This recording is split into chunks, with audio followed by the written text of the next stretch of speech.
Assalamu alaikum, may the peace be with you all. I'm here in Frankfurt Airport. We are still waiting for our flight because it's been canceled because Frankfurt Airport has a little bit of a strike going on with some of their workers, and we have to spend the night because our plane is rebooked for the morning. So we get to sleep in the airport. That's pretty cool. So we're here, but we did not waste our time because I put Yusuf through some very special drills. Take a look.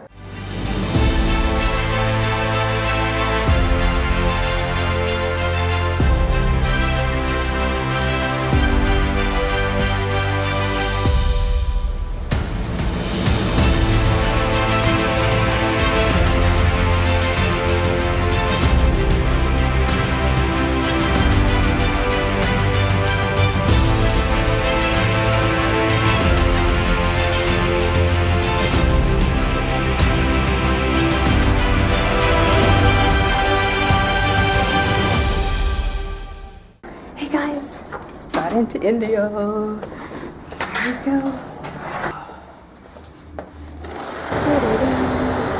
It's India. It's India.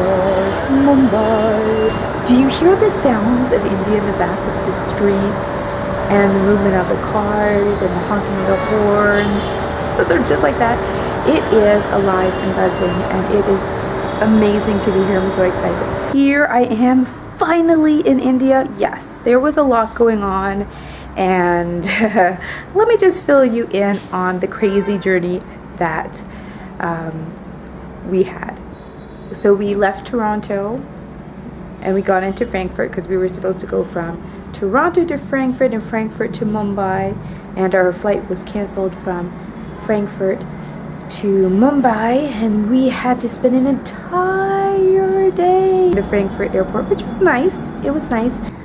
We did a lot of sleeping in Germany, and I was very thankful that I decided to pack, well, my fuzzy bee. I call my nice fuzzy blanket Fuzzy Bee, and so I was so thankful that I packed Fuzzy Bee because it was kind of cold in the Frankfurt airport, so having Fuzzy Bee there was such a blessing. I used Fuzzy Bee, Yusuf used Fuzzy Bee, and we needed it. And we did, hey, you know how many times I ate German pretzels? 3 times. Breakfast, lunch, dinner. Yeah, I had my fill of German pretzels, and every time it was amazing. Just hit the spot, filled the gaps, and I really enjoyed it. It was really awesome. So thank you, Germany.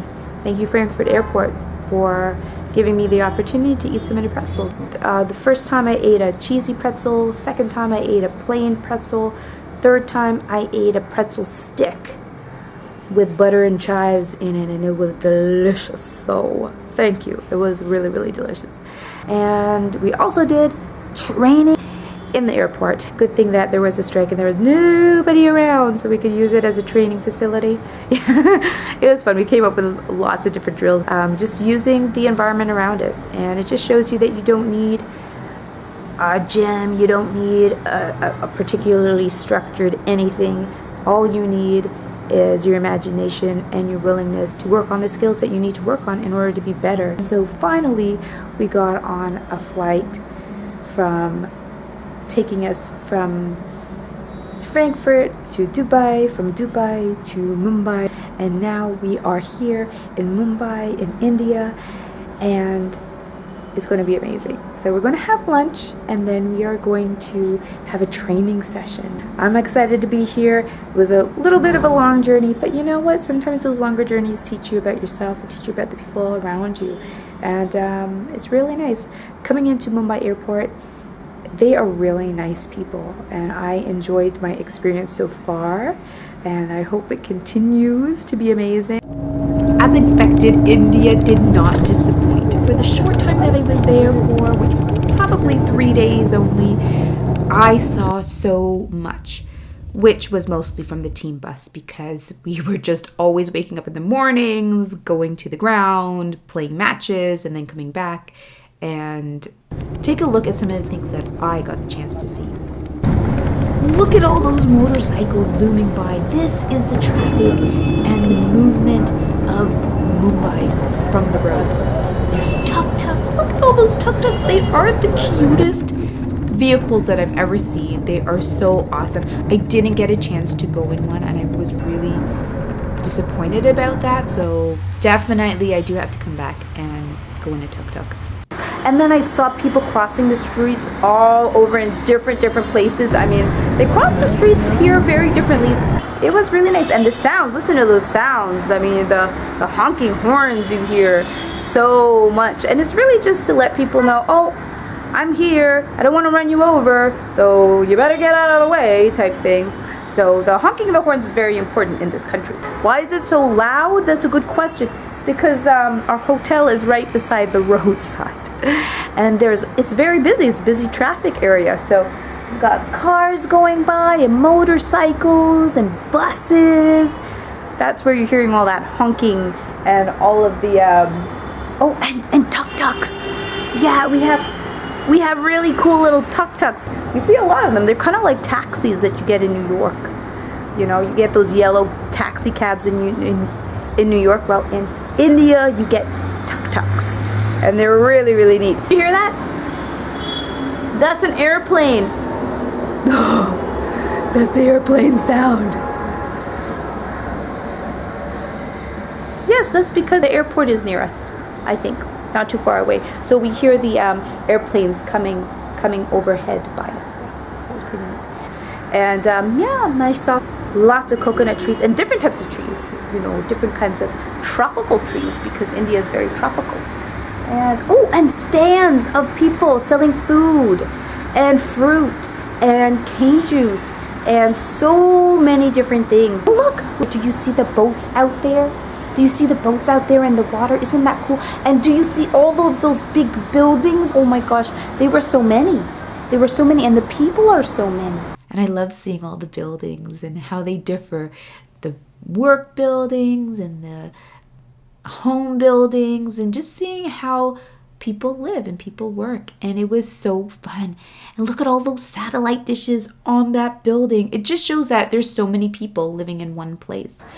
Here we are finally to one of the grounds that we got the great opportunity to play at.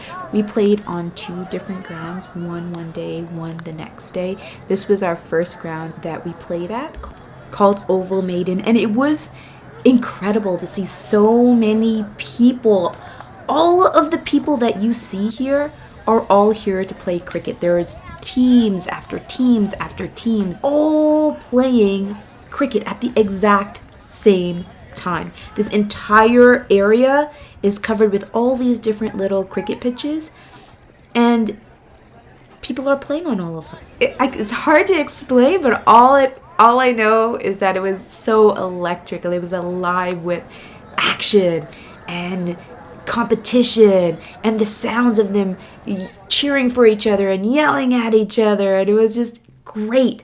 And then the next day we went to another ground called Azad Maiden, and that was a little bit, it wasn't as hectic because they didn't have as many pitches on one playing area, even though they had multiples, which was very new for us because coming from Canada, we would have one pitch for a ground.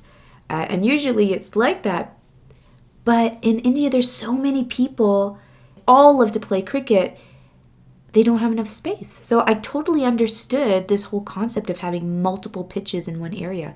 And I had a little friend. Yeah, a little friend jumped up beside me and decided to lie there for the whole first innings. Yeah, it was a little cat. Because in India, they have stray cats and stray dogs that kind of walk around and roam around. And they're really nice. They don't bother you. They don't jump on you and want to lick you or anything like that. They just really go about their business. They're used to seeing humans a lot. So they just live their life, and the humans live their life, and it's all very nice. So it was kind of nice to have a little friend beside me. Yes, guys, these are pigeons. Pigeons in Mumbai, India. And I will tell you, I have traveled to a lot of different places, and pigeons seem to be everywhere. So this was a really cool experience too, just seeing pigeons in Mumbai. So there you go.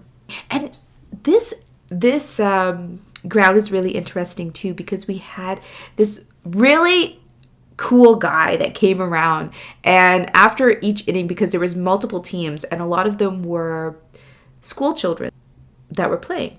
And so when their inning, because cricket is broken into 2 innings, so after the first inning, when one team is finished batting, then the man would come around and he would carry everything on his head. He would take it off, and then he would assemble his stand and his big tray put on the stand.